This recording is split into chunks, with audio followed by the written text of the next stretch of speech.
People swerving in traffic. Who hurt you, man? People And fuck those people. I don't care. Like, No, I'm not saying you're wrong. I'm just saying that when you're driving this like there's other things in life. 1,000-pound like. I was so sure you were going to do a Big Lebowski. I'm not saying you're wrong. You're just an asshole. Yeah. Well, he is. I can't state the obvious. Dude, it's this thing where if you're driving like a couple 1,000-pound machine of death that can kill anything if you're driving fast enough, like, come on, you have to take some responsibility. No, for, I agree with Fuck you. those You're people. right. Yeah. No, No, you're right. You would say No, no. no, you're not right. All right, cool. So, Let's keep on this level. yeah, Right here. so we're gonna start episode 3 now. Marque de Carnival. Play now. Oh, By the way, that does translate to Puss in Boots, in case anyone was wondering. good. More lips. Yeah. More women's lips. So So I'm with you. Like, she's not the favorite for me. She's like second, because of this episode. So the general backstory, I don't know how clear it's made in the episode, is that she's the mayor's daughter. Yeah. Well, they just said like she's the mayor. She's the mayor's daughter, and that the mayor is involved in all kinds of shady business. Yeah. And in fact, the first thing you find out about the mayor is that he's having an affair with his secretary. And that his secretary takes his daughter to school all the time, which seems dubious. But which is a really weird relationship. I mean, the daughter's not. It's weird. The daughter's not just flipping out at her. No, because that's an adult wouldn't do that. Yeah, an adult one. Yeah, it's but she's not an idiot. She's observant. She's knows. probably one of the most observant characters. She honestly probably is.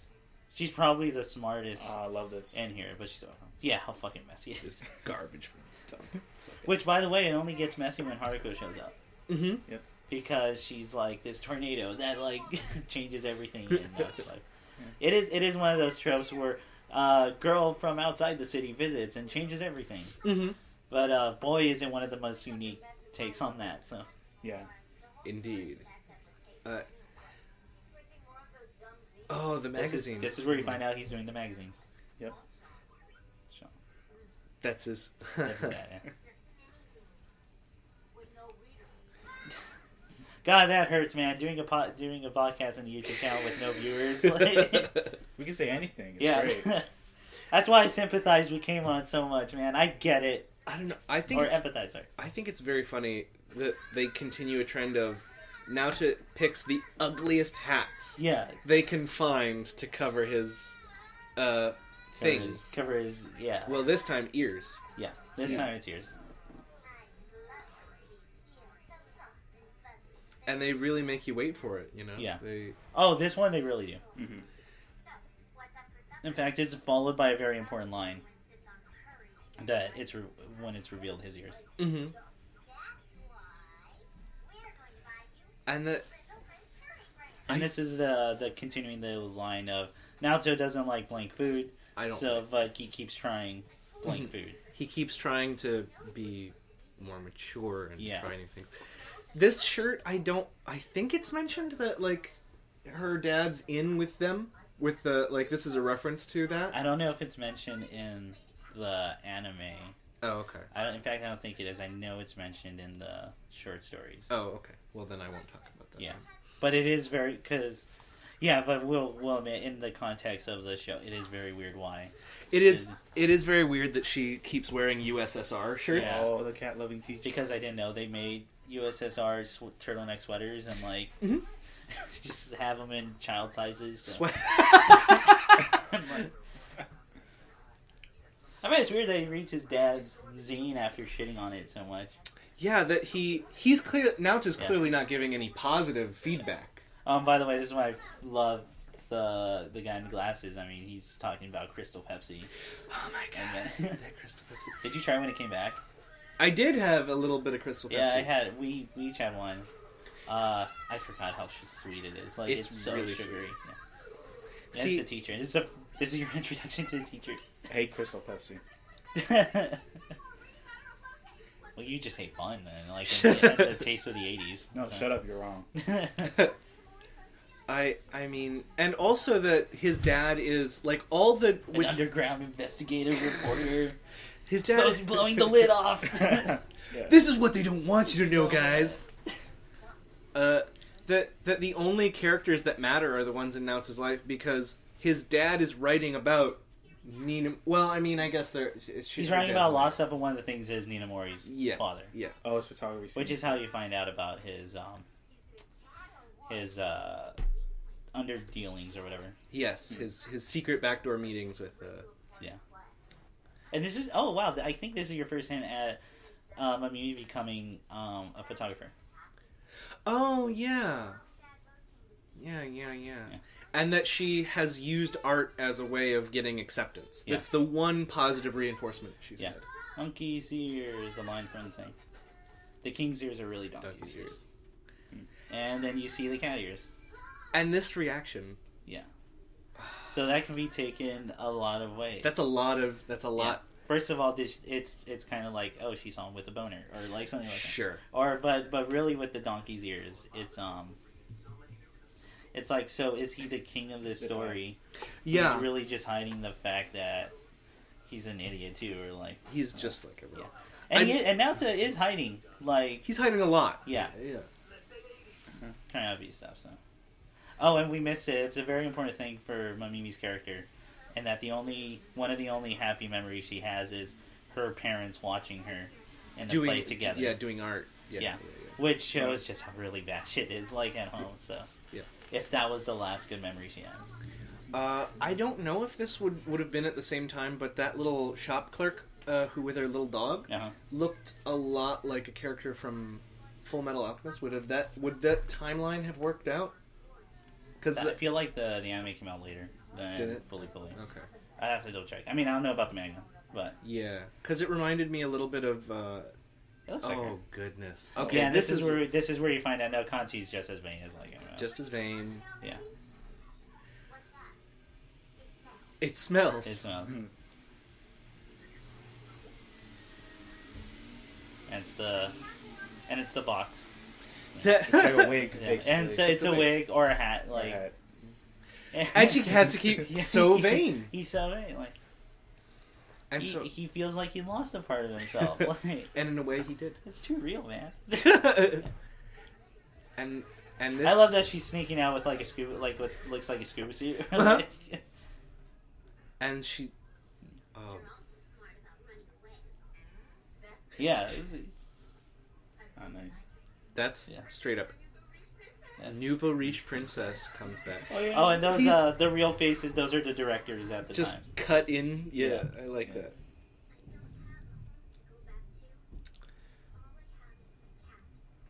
And again, this is circling back to the theme of not having anywhere to go. Yeah, and it's the lines from the play, but it's I think it very much implies like it's about. It shows Mamimi and Nina Mori. Yeah, Mamimi in that all I have is my cat. Yes. Nina Mori in that she's the one reading it, and like she's reading it out in like some subway station. Mm-hmm.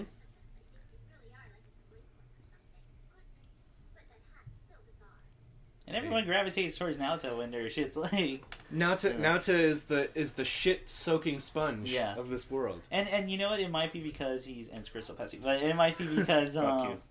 and it might be because he's the one where he seems like, oh no, it's all cool. Like, in their heads, he seems to be the most well put together person, even though we, the audience, know he's not. He's probably just the most successful liar. Yeah, he's the only good one at faking it to me. Yeah, this is this weird thing where she's starting to combine the play with real life, and she's starting to make Naota her Takun. Yeah. If you know what I'm talking about. Yeah, with her. Then she realizes, no, there's another girl in his life. And she is... Yeah. Oh, and by the way, that's the cat. That's the real cat from... Oh, that's the real cat? Yeah, that's the real cat from the studio. Oh, okay. Yeah. And then we set it up. They do it again. We set it up for it to be just like episode 1. Yeah. But it's not nearly as nice. Not nearly as nice. No, that would kill them. That would hurt severely. That cat looks really smug. And then this line, don't touch it. Yeah. Bare hands. And... I don't... So, like, is it okay if it's with gloves, or... Yeah.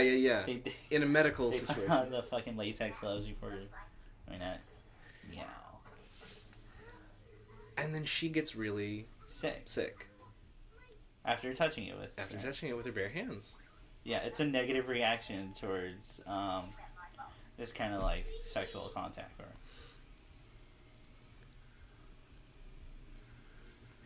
Fuck the cursing. And then this, I mean, they're all just these masochists. I was gonna say, I don't know what it says about their character necessarily, but I know people who actually do this. Yeah. Well, the yeah. Going to tell you about the habaneros?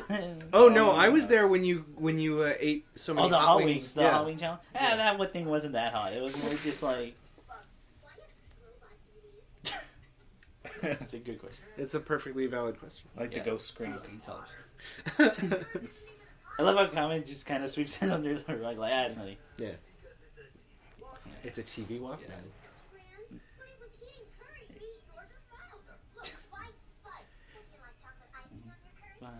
This is one of the few songs that wasn't done by the Pillows. Yeah. Oh, really? Yeah. I think this one's called Pink. Yeah, and just the grandfather's dead. And the grandfather has died a long time ago and no one cares. Yeah. Right? And that his dad is selfishly now trying to get in with Nina Morey for more scoops, presumably. Yeah. But Common immediately loses it because he's like, oh shit, we can be liable for like... Oh, yeah. And then this is where you get these weird cuts from Nina Morey, and that all the animation's going nuts. All the, like, everything's going crazy, but then you get this repeated shot of her say the line, eat the thing, and then it goes back to crazy animation. Mm-hmm. So it just it's for me, it's Tashoma Mimi's kind of just pushing it all down and like.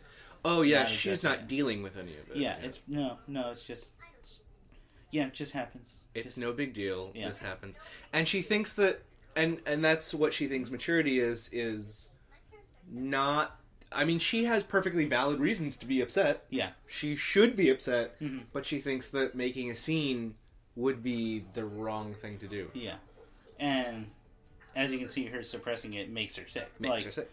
Well, it's implied the curry makes her sick, but she just happens to get sick at the time she's done suppressing everything. Yeah. And then of course, it all comes out at the end of the thing where she has her breakdown. Yes. Yeah, this is weird. This is weird. Yeah. At least Cameron isn't like actually looking in. He's just talking to cover up his ass so he doesn't get sued or anything. I never viewed it as him being a perv. I viewed it as I really don't want to get sued. Like, I think that I mean, this is a continuation of him not having boundaries. Yeah, that's a fact. But it's not because it's not a creeper thing necessarily. It's just him not being able to read situations at all. Definitely. And another girl just shows up. And these are the first time we see the fucking glasses. For those, I don't know if I mentioned it on this podcast. I know I've mentioned it on my YouTube channel. Me and you had like this long 30-minute conversation one time after watching this episode, just talking about the glasses. The glasses, yeah. Nothing else. We just talked about what the glasses represent. Because we're pretty sure it has lenses in this scene, right? Yeah. Yes, because I think it'll show a reflection. We'll find out right now. Yeah, it has lenses. There was a reflection. Yeah, there was a reflection. So there's lenses in this. And for those who don't remember, keep that fucking in mind because that's really important. I mean, this goes back to the archetype at the time, right? From Mecha, it was the boy and the three girls. The three girls. Yeah, fucking Eva's like, that. This was girl being. And then you find out she's taking the situation and decided to blackmail him. Yeah. Like father, like daughter, like. And this is again where we get to disillusionment, like starting to slip. I've just lived my life as clean as possible outwardly, so I can do whatever I want. So I can do this one thing, yeah.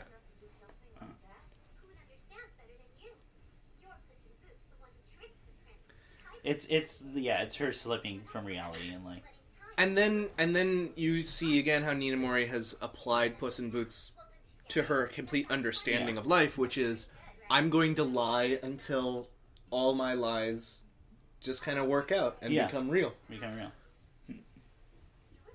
I didn't like these scenes. Doing the kitty note and the cat noises? Yeah. It was a cat. And that they didn't clean up the room. Yeah, they just dumped it all on her bed. Like, look, there's the fucking Vespa, like, rearview mirrors. And, like,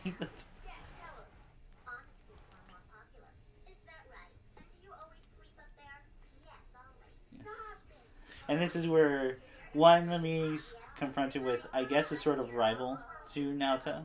Yeah. Although, I don't know if she, at this point, fully likes him. I think she's kind of using him as just an escape from her situation. Yeah, so, like, the question... Because at the end, it's definitely like, no, she's into him. And she's, like, yeah. Plus, it's her confronting the one thing she fears is that someone figured her out. Yes. Yeah, Haruko sees her for what she really is. As long as she has the cold exterior of non-reaction, she can be in control of the situation. I've always liked that in the classroom scene, where all the students are focusing on the robot, while his friends focusing just on the kiss. Yeah. They've been there, done that. Yeah. Fucking teacher's great. Yeah. Again, that pun doesn't totally work in English, but I still like it anyway.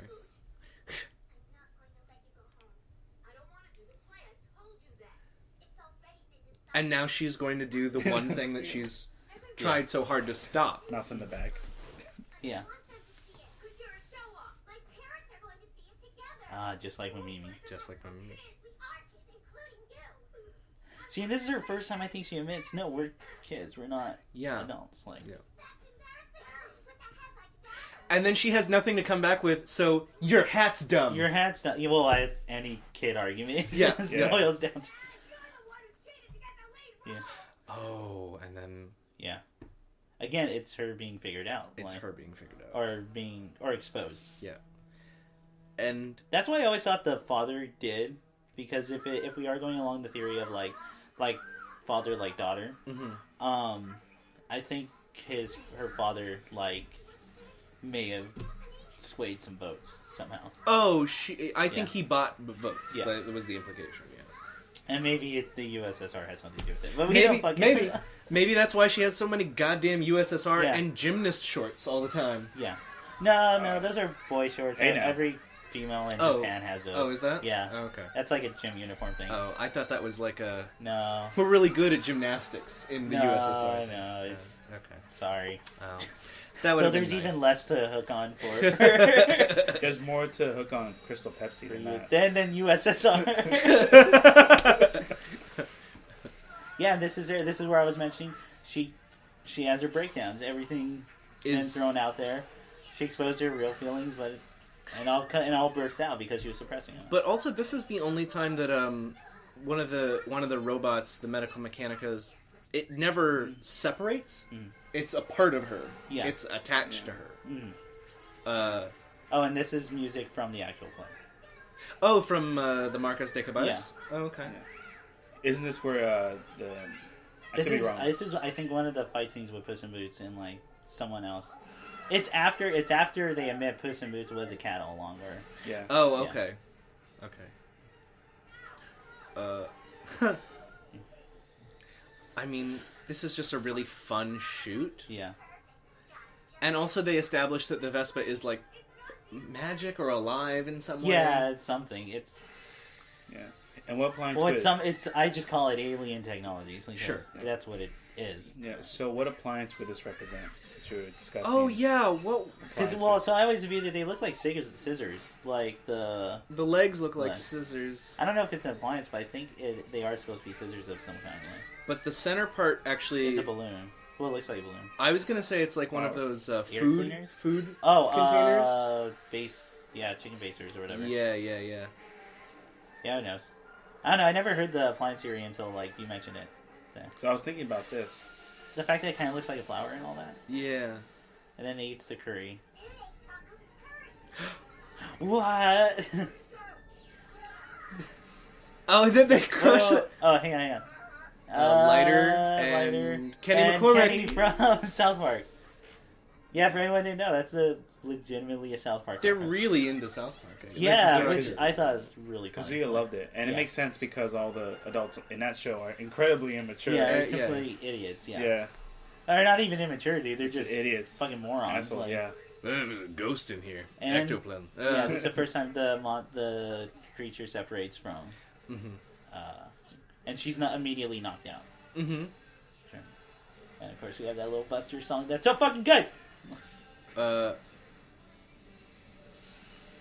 And I don't know if it's been established yet exactly that Naota is the... Jesus Christ. I forgot about that last explosion.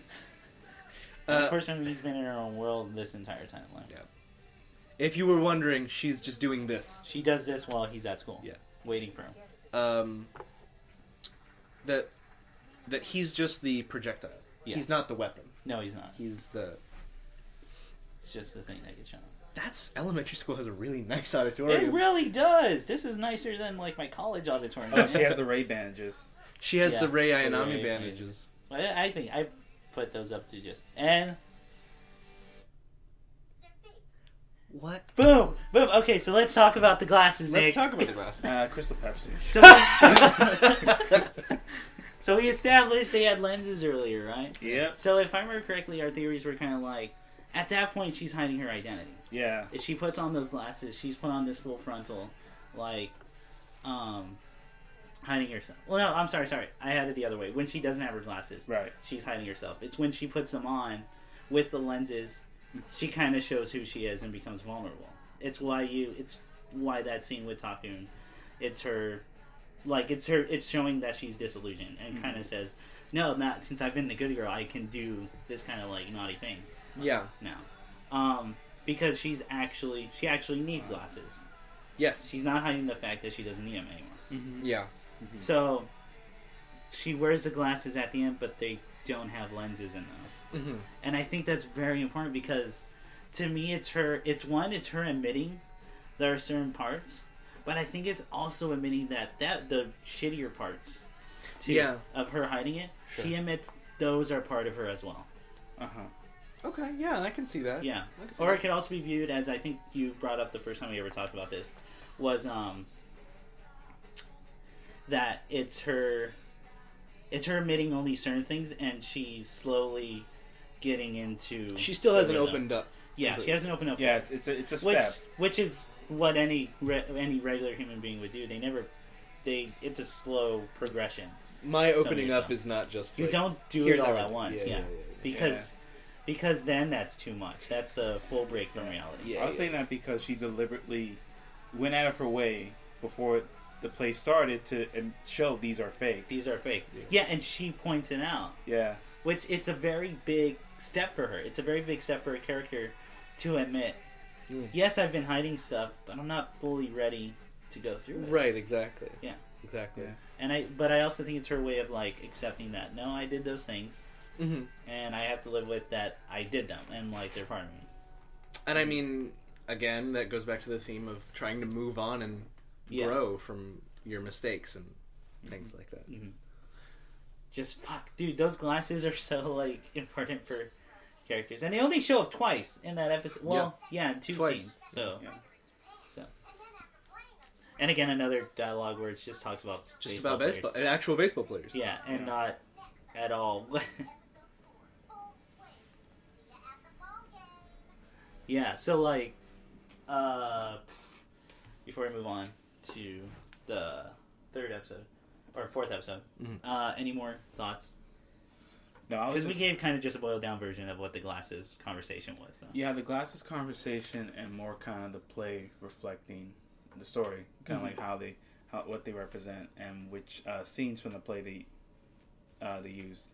Yeah, as a reference. I thought that was interesting. I also thought was interesting was how well they held, like Mimi's whole background, how she handled her parents, how she handled the scandal, and how her seeing her parents with the scandal, how it reflects her actions of trying to hide it, and then I mean, if you wanted to look at it this way, I mean, if you wanted, would be I don't know. The thing you were talking about, characters that are the same who then make different choices that are tangent to each other. Yeah. Mm-hmm. The 90 degrees is the 90 degrees. Is that in many ways, not all of them, but in a lot of ways, Ninamori and Mamimi have a lot of overlap. Yeah, they have a lot more in common. Like, every time I've rewatched this, I realize they have a lot more.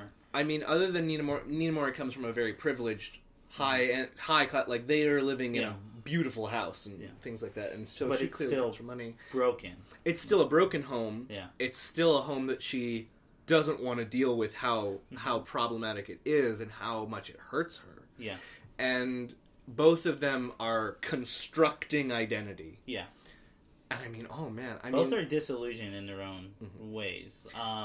Mamimi has to hold on to idols, while I would argue that Ninamori's is slightly worse in that she starts becoming disillusioned and views the play as her kind of window in reality.